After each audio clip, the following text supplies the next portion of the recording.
1962 में हुआ था चुनाव, उसका जो उसमें मतलब कहीं काम करने का मौका ही नहीं मिला।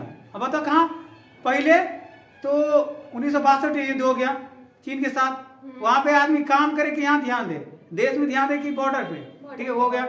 उसके बाद नेहरू जी बीमार पड़ गए, 1 साल बीमार था वो, एक साल बीमार थे, तो उस बीमारी में काम नहीं कर पाए। 64 में नेहरू जी खलास, ठीक है। और उसके बाद देखो 1964 में फिर एक प्रधानमंत्री बना, ठीक है। इस प्रधानमंत्री को मतलब निर्विरोध चुना गया था, जिसका नाम था लाल बहादुर शास्त्री, ठीक है।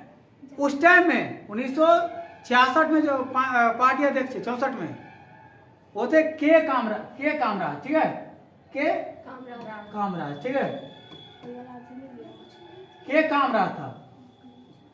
कहा जाता है क्वेश्चन कि शास्त्री जी को प्रधानमंत्री कौन नियुक्त किया था, तो पार्टी अध्यक्ष के कामराज, ठीक है, वो इनको प्रधानमंत्री, ठीक है।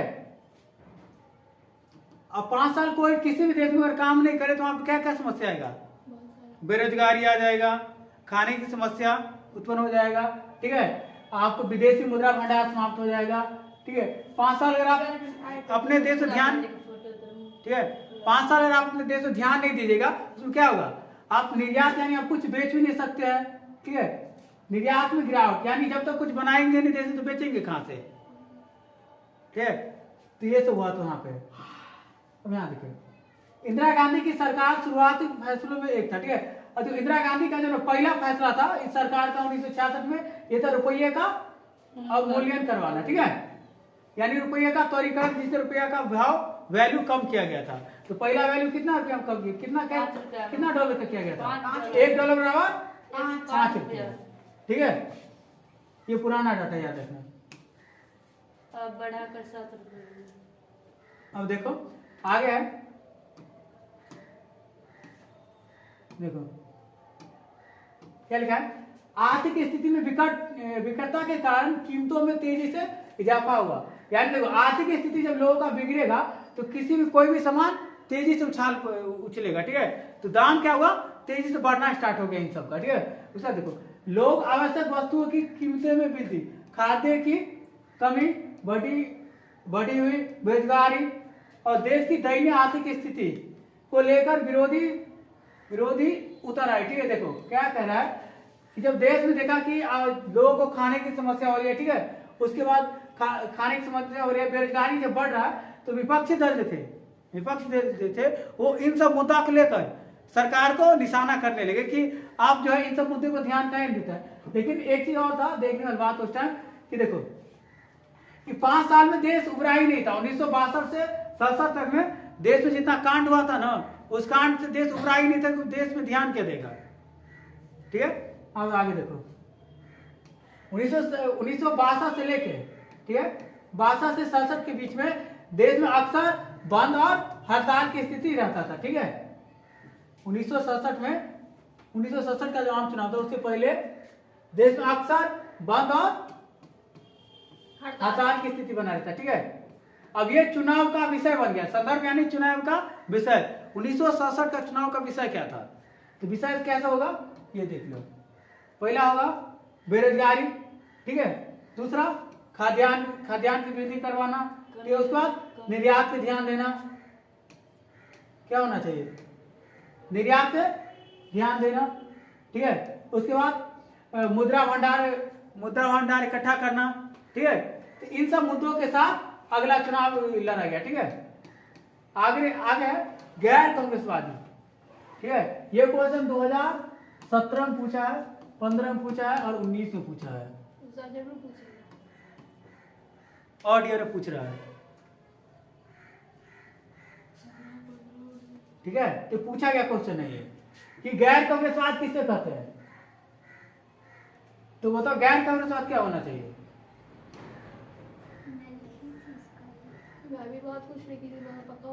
देखो विपक्षी दल है जन विरोध, ठीक है, की अगुवाई कर रहे थे और सरकार पर दबाव डाल रहे थे कि कांग्रेस की विरोधी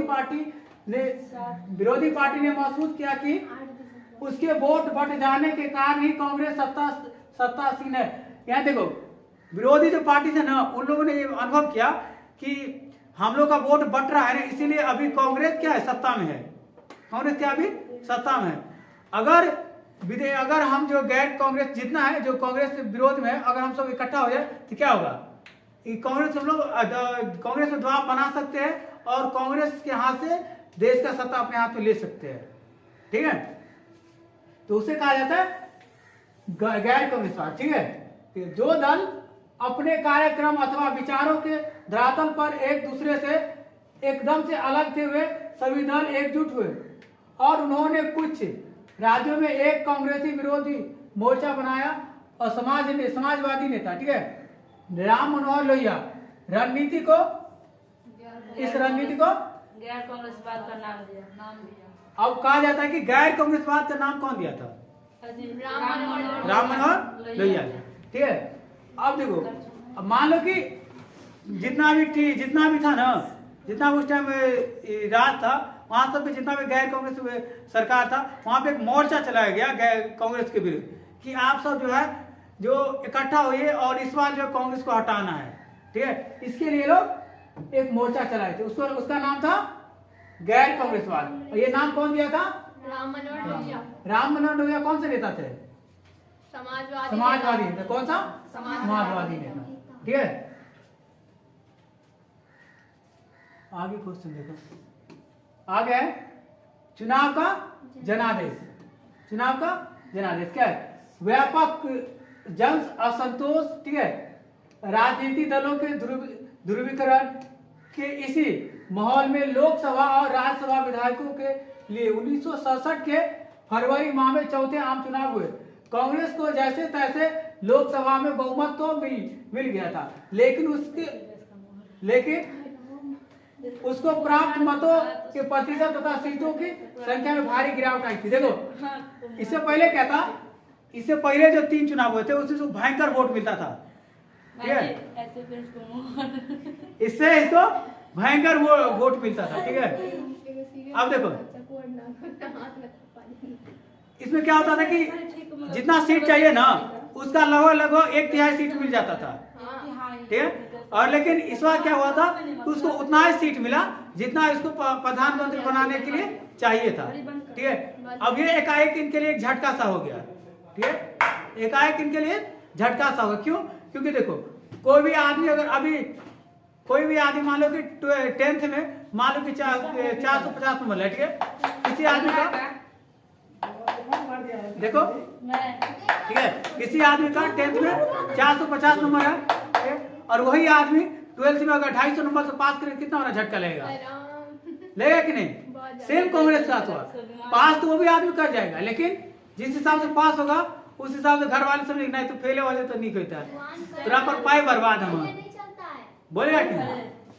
ठीक है, देखो आगे, देखो आगे लिखा है, देखो चलेगा नहीं दौड़ेगा। होली में चला लेना। इंदिरा गांधी, देखो आगे लिखा है, इंदिरा गांधी के मंत्रिमंडल के आधे मंत्री चुनाव हार गए थे। तमिलनाडु से कामराज, महाराष्ट्र से एसके पाटिल, बंगाल से अतुल घोष, बिहार से केवी साय जैसे राजनीतिक दिग्गजों को मुंह की खानी पड़ी थी। यानी देखो, इनके जो बड़े बड़े नेता थे उस टाइम में, ठीक है, के कामराज जो है प्रधानमंत्री नियुक्त किए किसको, शास्त्री जी को, इसको शास्त्री जी को प्रधानमंत्री नियुक्त किए थे। ठीक है, और देखो, और उसके बाद महाराष्ट्र से एसके पाटिल, ये भी चुनाव हार गए। पश्चिम बंगाल से अतुल घोष चुनाव हार गए।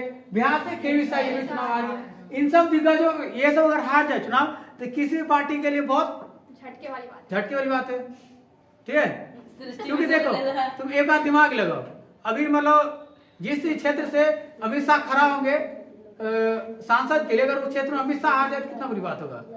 ठीक है, क्योंकि वो क्या है, वो तो मेन लीडर हो गया अभी बीजेपी में। ठीक है, आगे देखो, आगे लिखा है, कांग्रेस को 7 राज्यों में बहुमत नहीं मिला। 2 अन्य राज्यों में दल बदल के कारण यह पार्टी सरकार नहीं बना सकी। मद्रास प्रांत, सॉरी देखो यहाँ देखो, यहाँ लिखा है कि कांग्रेस को 7 राज्यों में बहुमत नहीं मिला, ठीक है, नहीं मिला तो क्या क्या दल बदल की नीति, ठीक है, दल बदल की नीति के तौर पे सरकार इन 7 राज्य बना लिया, ठीक है। और 2 राज्य थे, इसमें इनका सरकार बन रहा था, यानी पार्टी जीत गया था, लेकिन दल बदल के कारण क्या हुआ, ये जो इसका जो सांसद या विधायक थे